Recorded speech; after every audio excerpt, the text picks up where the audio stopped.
this video, I'm going to walk you through how to access phone diagnostics on Samsung Galaxy phone. So from your settings, you scroll down to privacy, tap on privacy. Down the bottom, you have usage and diagnostics.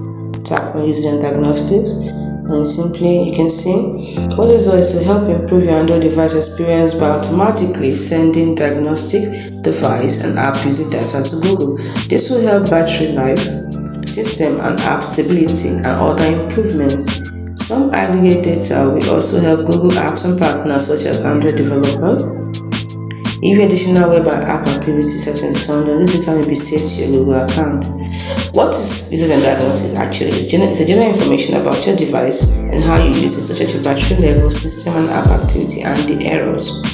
Now, this data will be used to improve your Android devices, and some aggregated information will also help Google apps and partners such as Android developers make their apps and products better. Now, if you turn this off, like now, this is off, it will not affect your device's ability to send the information needed for essential services such as system updates and security. So you can turn it on.